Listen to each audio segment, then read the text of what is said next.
The Hidden History of Humanity. This is a video about Atlantis, about the Masters of Wisdom, about what we were once in the past. And this kind of reevaluation of history really sets the stage for, reevaluating the now, where humanity is heading and what is actually possible for us as a collective and for us as individual beings. Now, the information I'm going to present here is really interesting. I'm going to be drawing on Manly P. Hall and Graham Hancock. And just note, history and this kind of information is not the prime subject of my YouTube channel, but nonetheless, it's super important. I'm not going to try to prove here that Atlantis existed, that a high civilization existed. I hope that my viewers are open-minded enough to receive this. But if you do want to learn more, I definitely recommend individuals like Robert Sepehr, Graham Hancock, and Manly P. Hall when we're kind of researching this. So without further ado, my friends, I kind of want to get into this really valuable understanding, and that is of the Masters of Wisdom and the religion of the sun. So before the end of the Ice Age, there was a high civilization, Atlantis, right? And there we had civilization, architecture, art, agriculture, but furthermore, we had highly developed spiritual individuals. We had highly developed sciences that are different from our own. We're going to talk about that towards the end, right? And essentially through misconduct, almost through, civilizations rise and then they fall, through vice and lack of integrities, the Atlantean cultures started to deteriorate. And the wise men of Atlantis, the sages, these basically divine beings, saw this great turning of the wheel coming. You see, there's a precession of the equinox, my friends. And the precession of the equinox, within every 2,600 years, we're in a new age. Right now we're entering the age of Aquarius, right? Within that precession, that great year of 26,000 years, there's an Iron Age, a Bronze Age, and a Golden Age, or a Silver Age and a Golden Age. And Atlantis, at its height was in the Golden Age and the flourishing of mankind, consciousness, and spirituality. I would say at that time, there's probably tribes of glowing ones per se, like ascended beings here incarnate on the earth. But these masters of wisdom saw the end coming, saw the deterioration of the culture, saw what was coming, and that was the great turning of the wheel. The great turning of the wheel into a new age, right? A darker age, a descent of mankind. How this happens is essentially, in my understanding, the ether recedes from Earth. The ether of Earth weakens. And when the ether of Earth weakens, consciousness descends, and man kind of descends into his more animalistic nature, okay?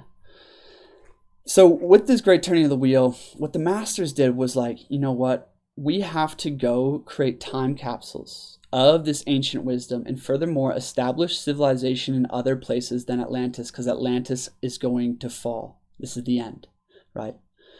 So these masters of wisdom, maybe during the Great Flood, during the Great Deluge, essentially went out to the uncivilized people, the more barbaric people living in Mesopotamia, living in, Eastern Asia, living in the Andes, living in Central America, right? They went out to these ancient cultures like Kemet, and they brought the knowledge, the ancient wisdom, okay?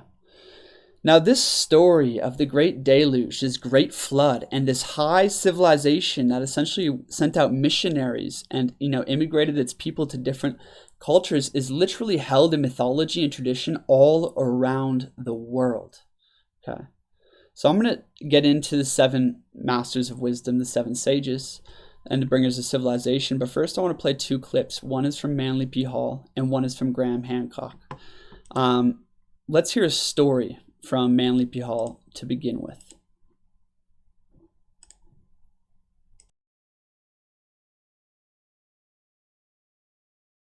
No laws to live by and no governments except tribal communes. And in the midst of all this time, while they were living along the shores of the sea, one day something strange happened. A being came out of the sea. this being whom they called Oannes had the body of a fish and the head of a human being. And this man who came out of the sea had scales. Now, scales could very well represent armor. He carried symbols with him. And he was a good man. And he came to these people. And he taught them. He gave them a written language. He gave them the knowledge of agriculture. He taught them astronomy and the mystery of the stars. He helped them to build a permanent government, introduced them into the mysteries of architecture and the building of cities. And he also taught them the mysteries of heaven and the ways of the gods, and taught them to live in obedience. And he told them that in due time he would return. And then he went back to the sea, promising to come back one of these days, sometime in the future.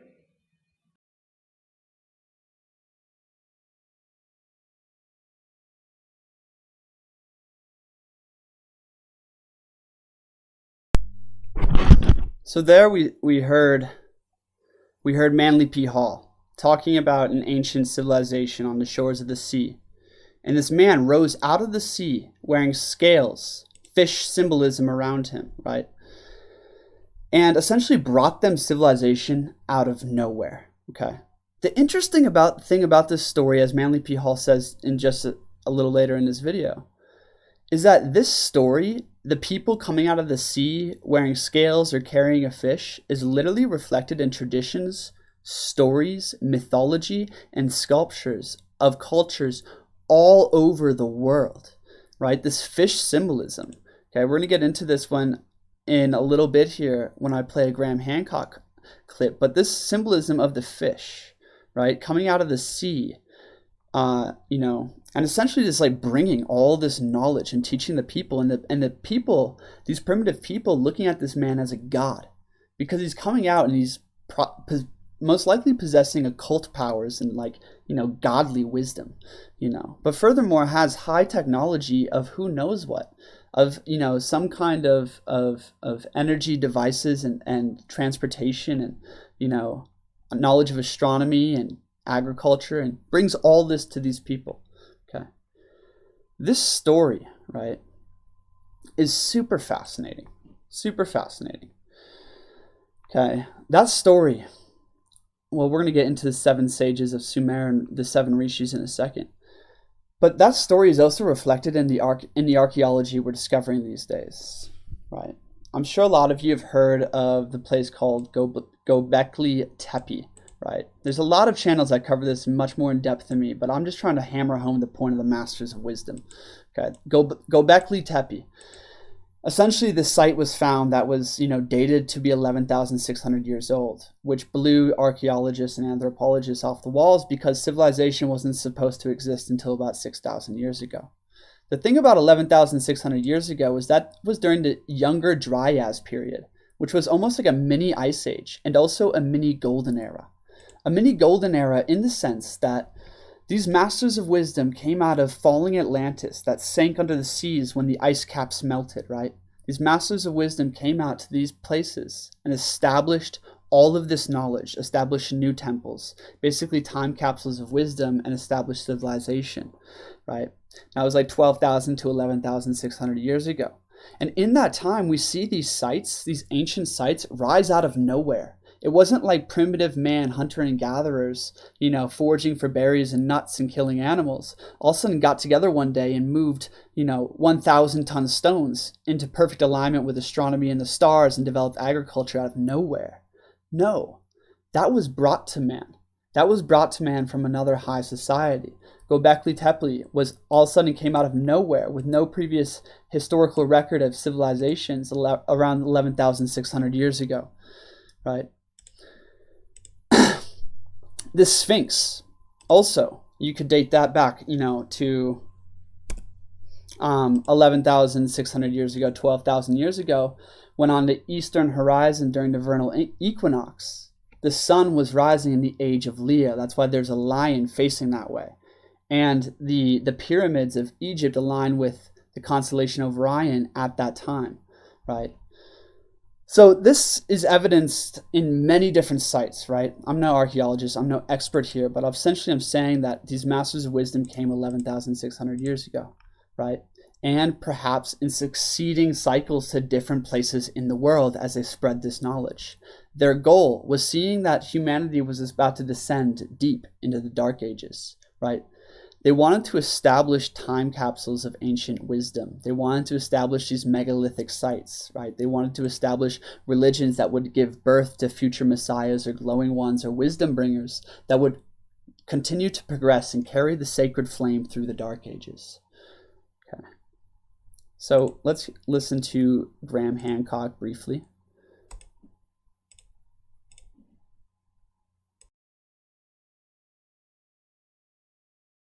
BC, but it suggests that something unknown was going on. There was some memory, some recollection of this time in the Sumerian period. And then, of course, from Sumer we have these bearded figures. Often they wear a fish on their heads.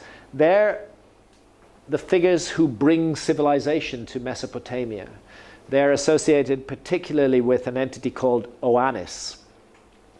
He and the 7 sages, the 7 Apkallu, are the bringers of wisdom to Sumer. And they all carry, as I've 1,000 times pointed out, these cute little man bags, of which some 3-dimensional versions have survived. Why are they carrying these bags? What do these bags symbolize? And why do we find the same bag in the hands of a figure identifying with the civilizing hero of ancient Mexico, Quetzalcoatl, the feathered serpent, the bringer of civilization to Mexico? This is the earliest image of the feathered serpent, and lo and behold, the same man bag is found in his hand on the other side of the Atlantic Ocean. And those man bags turn up at Göbekli Tepe on the top of Pillar 43. The same bags are found there. But there we know they're 11,600 years old.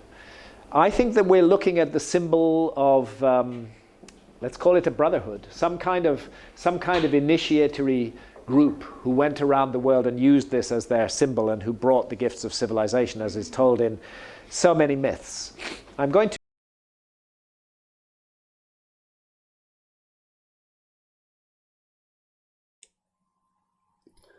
the symbol of the masters of wisdom, a brotherhood, a fraternity of these sages that brought civilization all across the world. I agree with you 100%, Graham Hancock. Not only is archaeology and anthropology uncovering this, but it's also, well documented in the mythology, in the stories of the past, and well documented by some of the teachers, some of the wisdom bringers of the more modern era, like Manly P. Hall, whom I really trust. Furthermore, what he was talking about with those bags, the bags, the symbol that seems like the wisdom bringers are always carrying around, right? Interesting, like in that last Robert Zephyr video we just watched. Armor. He helped them. We see the bag. We also see the bag in all the symbolism with the fish. The bag in this guy's hand, right? So many different symbols of that bag pop up in art and sculpture, right? From all the way across kind of the cradle of civilization. So that's just really interesting, and it kind of gives like the fact that it's in, Göbekli Tepe, Sumeria, Egypt, the Ankh, it's found in, Mesoamerica. It's like, wow, how universal was this? So Graham Hancock mentioned the 7 sages of Sumeria, these masters that came out of the sea, right? And founded the 7 cities of Sumeria, right? And this was documented in Gilgamesh and in the stories and lore, the 7 sages that brought the civilization, right? Interesting enough, in ancient India, there is a story of the 7 rishis, these 7 divine beings with this Atlantean divine blood, these Sepehr rishis, right, meaning 7 sages, right? And these 7 sages, or the Vedas, or the ancient rishis of India, essentially established and were the patriarchs of the Vedic religion. And, from them, Hinduism flowed out of, yoga into Buddhism, like these great religions, these great philosophical teachings that, were basically spearheaded by another person coming online based off that older ancient knowledge, right? Like someone like the Buddha, bringing it forward, another incarnation of these rishis per se, right? So these rishis brought this knowledge to ancient India, to Sumeria, all these stories all across the planet, right? And what they were doing is establishing temples of, essentially all this knowledge, but also bringing the religion of the sun. Okay. Last thing about the rishis, it's so cool, so fascinating on the, if we look at the Wikipedia page, I was doing a little research. And over here it says Matsya, the great fish, rescues the Sepehr Rishi, or the seven sages, and the Manu from the great deluge, from the great flood. This is like the same story as Noah's Ark, Noah being loved by God and like righteous, built this ark and survived the great deluge, and then went and founded many civilizations and many peoples, spread the seed across the earth. And a great fish, so just like the stories that Manly P. Hall was sharing with us, a great fish brings these masters out of the water, establishes civilization, and then they leave. Quite mysterious, isn't it? Quite mysterious. So again, I believe these were the masters of wisdom, these twice born ones per se, bringing the religion of the sun and foreseeing the coming darkness in consciousness. They created these time capsules of ancient wisdom to one day be revived. So the thing why this is important to my friends is to realize that we are not the most advanced. In fact, we would probably be infants in the eyes of this high civilization of the past. We look at these pillars at Baalbek, these 1,200-pound megaliths or 1,000-ton megaliths, right? And it's just like, wow, how did we move those, and then place them with like laser-like precision? We've done this in all the megaliths of the world, all these ancient monuments that are probably far older than modern archaeology is saying because they're trying to stick to their stupid narrative, right? These ancient megaliths, like how the hell did we move those? We had higher technology back then, And the thing that's interesting about this to me is actually, right before we get into the final conclusion here, the third reference point I do want to make is in the Emerald Tablets of Thoth. He speaks about when Atlantis was falling, he was ordered with the other masters of wisdom to go into the land of Kem, right, and teach the people there, right? And when he arrived in Kem with his like gleaming armor and high knowledge and occult powers, he was treated as a god, and all of them were deified. They were deified as the pantheon. And as the millennia drew on, right, that those stories became more embossed and they became like living principles and archetypes. But essentially, like it's even in the Emerald Tablets of Thoth, as well as, many other stories. So in kind of conclusion, like, if we came from a place, that had this high technology, I just want you to imagine a high society that had transportation and communications and free energy, right? A society that never invented the engine, yet could still fly. How was that possible, right? A society that didn't have electricity like we do, but a different type of free energy, right, to power their different types of technologies. When we think from this perspective, it is very uncommon in the modern day because in the modern day, like all of our new science and technology and advancements moving forward are coming based off the models that were already created. Like, and essentially, we got to ask the question is, if we didn't have the engine, how would we fly? If we didn't have, electrical lines and whatnot, how would we power lights, right? There's another way. There's a different way. Right, so that's a really interesting question. And the other interesting thing is like, wow, as consciousness is returning, as these time capsules of ancient wisdom have done their role, and bringers of the wisdom like Franz Barth and like Manly P. Hall, like Rudolf Steiner, like, Carl Jung, like all these different modern prophets per se, are unlocking and unveiling all this wisdom, and all the text, all the wisdom is available at the tip of our fingers on the internet, right? We are re-entering into a different age, right? And in this different age, the consciousness is returning to earth. The ether, the fires from heaven are returning to earth as prophesied by the ancient ones, right? And in this time, like a new order will arise, like again, we will establish, basically, in the next, generations, a new religion, a new order of masters, per se, masters of wisdom, a new way. And that's all that's coming. And by understanding our ancient past, we understand the near future. My friends, all things are cyclical. We live on a great wheel, a great wheel. And this is my video on kind of the hidden human history, Atlantis, the great turning of the wheel, and the masters of wisdom. I hope you enjoyed this video. Please hit that like button, share this video, drop any comments with your thoughts, with your links and resources. And if you want to hear more videos like this, please let me know in the comments below. Furthermore, if you want to chat with me, get in touch, you can follow me on Instagram at realityfiles or shoot me an email. All links in the description. Thanks for watching. Peace out.